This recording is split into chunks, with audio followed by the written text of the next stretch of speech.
out of 4.4 million Pantawid households ay mayroong 1.3 million na makonsider na non-poor.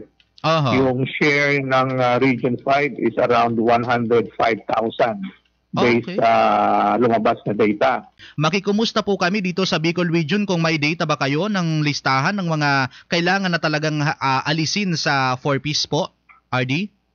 So Emma, no, that is the initial result of our listahan ng 3, no? Kung saan sinasabi sa resulta na out of 4.4 million Pantawid households ay mayroong 1.3 million na makonsider na non-poor. Yung share ng Region 5 is around 105,000 based sa lumabas na data. So yung ginagawa natin ngayon is we're doing assurance check at cross-matching ng resulta ng listahan ng 3 at saka yung Pantawid Pamilya Information System para tukuyin yung 105,545 non-poor na pamilya ng Pantawid na pwede na ma-exceed sa ating programa. Marami pala sir dito sa Bicol Region hindi naman talaga kasali na pero tumatanggap pa rin ng assistance po.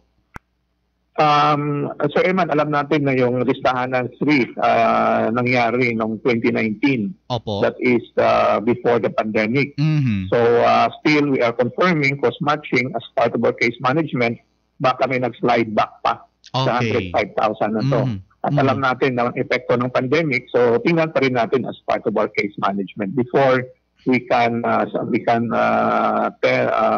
na talagang exit na sila sa programa. At marami ring reason kung bakit ako mag-exit sa programa ng Pantawid. Pwede yung attrition, ibig sabihin wala ng 0 to 18 years old sa family mo, so pwede ka na mag-exit. Pangalawa, meron ka ng stable na income. It could be business, it could be trabaho, or nakita natin, no, marami ng Pantawid pamilya na may mga anak na nag-graduate na naging teacher, police, or other professionals na pwede na talaga mag-exit sa programa after more than 10 years sa program. So part of our cleansing is based ito sa ating listahanan. At alam po natin na yung listahanan, ito rin yung source ng eligibility sa Pantawid pamilya. At the same time, ito rin yung datos na kung saan ay pwede nang sabihin na ikaw ay non-poor. Yes po. Anong taon po ba sir ang datos na ito, itong 105,545? This is listahan ng 3. So nakandang ito from 2019 to 2020 ang nagkaroon ng validation this year. So ito po ay release na officially. So ito po maging basis din natin sa bagong papasok sa Pantawid pamilya. Ilang porsyento po ba ito, RD, itong bilang na ito sa kabuuan na bilang ng mga member ng listahanan po dito po sa Bicol? Based sa ating computation, that is around mga 31% talaga ng ating beneficiaries na non-poor na. So ito po ay bigyan natin ng kaukulang assurance check, cross-matching para ano natin talaga yung ating non-poor na mga beneficiaries. Okay, and magandang balita din ito doon sa mga kumbaga waitlisted naghihintay para sila naman ang susunod na maging beneficiaries ng 4Ps. Di ba po, RD? Yeah, that is correct, because ating 4Ps law, wala namang forever sa Pantawid. So maximum is 7 years. Dapat maka-exit ka na sa programa, pero nandun pa rin yung suporta ng ibang programa at ahensya ng gobyerno. Kumusta naman yung monitoring nyo bilang regional director sa mga tauhan mo po na nakalatag dito po sa Bicol Region? Kasi isa pa yan sa sinabi ni DSWD Secretary Erwin Tulfo na kailangan yung mga empleyado ng DSWD since sila yung humaharap sa mga kung baga poorest of the poor, kailangang approachable and laging nakasmile po, RD.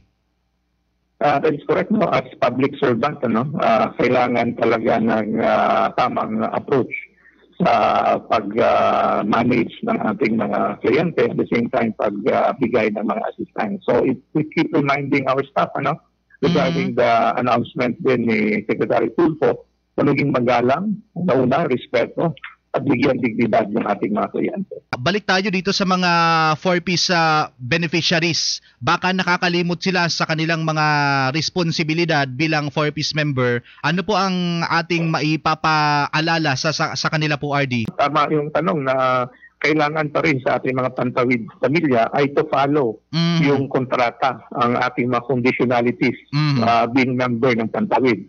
Una-una po ay pagpatingin sa doktor ng kanilang mga anak para sa RHU.